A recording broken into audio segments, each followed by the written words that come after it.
নমস্কার, আমি রূপসা রান্নাঘরে আপনাদেরকে স্বাগত। এই যে প্রচুর বৃষ্টি হচ্ছে, আর বৃষ্টিতে ইলিশ মাছ নিয়ে এসেছি। এটা হচ্ছে 600 গ্রাম ইলিশ মাছ। এটা দিয়ে আজকে বেগুন ইলিশ বানাবো। তাহলে চলুন ঝটপট রেসিপিটা বানিয়ে নিই। মাছ দুটো খুব ভালো করে কেটে পরিষ্কার করে নেব। পিসগুলো একটু বড় বড় রাখবো।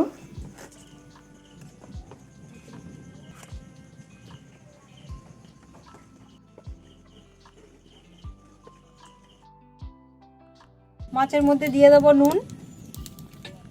মাছটাকে নুন আর হলুদ দিয়ে খুব ভালো করে মেখে নেব। আমরা এখানে মাথা, লেজ সব কিছু নিয়েই রান্নাটা করব, মাথা বাদ দেবো না।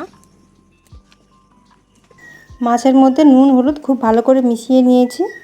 আর এই রান্নায় লাগবে সর্ষে, কাঁচা লঙ্কা আর আদা, তো সেটাকেও বেটে নেব। মাছগুলোকে বেশি কড়া করবো না, হালকা হালকাভাবে ভাজবো।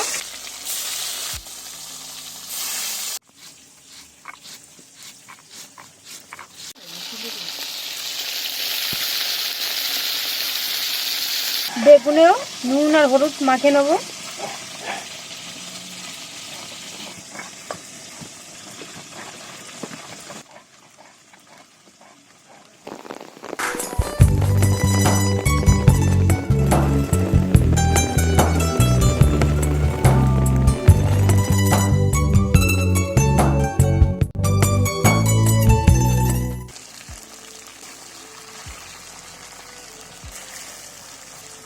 মাছগুলো হালকাভাবে ভেজে নিয়েছি, তুলে নেবো এবারে।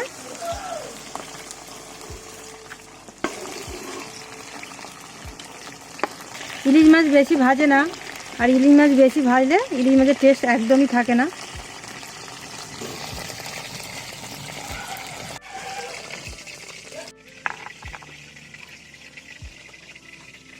মাছ ভেজা তেলের মধ্যে বেগুনগুলো ছেড়ে দেবো।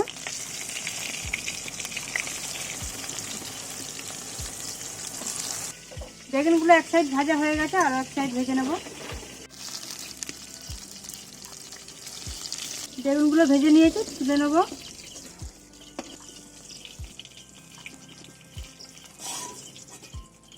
কড়াইতে দিয়ে দেবো কাঁচা লঙ্কা 4টে, দিয়ে দেবো টমেটো কুচি,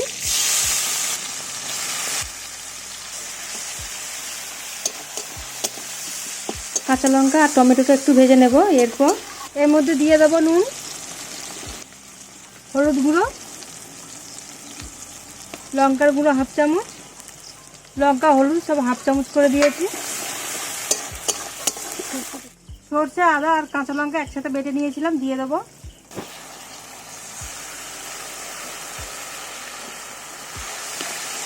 সরষেটা দিয়ে অল্প একটু নাড়াচাড়া করে নিয়েছি, বেশি ভাজতে সরষে তেতো হয়ে যাবে। সরষে থেকে তেলটা ছেড়ে দিয়েছে, দিয়ে দেবো জল।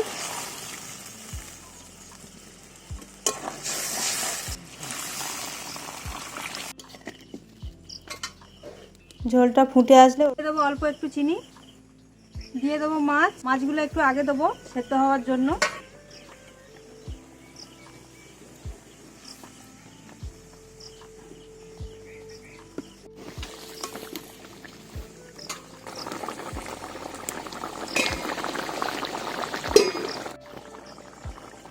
দিয়ে দেবো বেগুন, আগে থেকে ভেজে রেখেছিলাম, সেই বেগুনগুলো সব দিয়ে দেবো।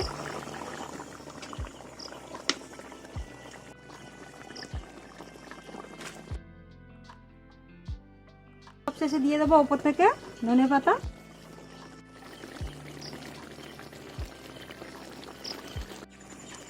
আমরা এই রান্নায় ধনেপাতা দিয়েছি, আপনারা চাইলে ধনেপাতাটা বাদ দিয়েও এই রান্নাটা করতে পারেন।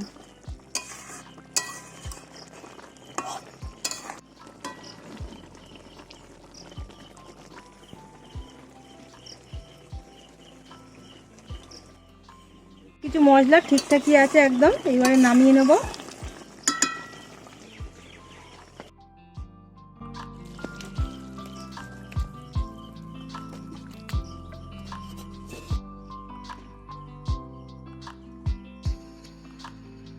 এই বেগুন ইলিশ আপনারাও বাড়িতে একবার রান্না করে খেয়ে দেখুন, দেখে কমেন্টের মাধ্যমে জানাবেন কেমন হলো। আর যারা এখনও লাইক করেননি লাইকটা অবশ্যই করে দেবেন, চ্যানেলটাকে সাবস্ক্রাইব করবেন। আরও নতুন নতুন ভিডিও নিয়ে আসবো, আপনারা পাশে থাকবেন। আপনারা এইভাবে একবার হলেও বাড়িতে বানিয়ে খেয়ে দেখবেন, জাস্ট অসাধারণ লাগে খেতে।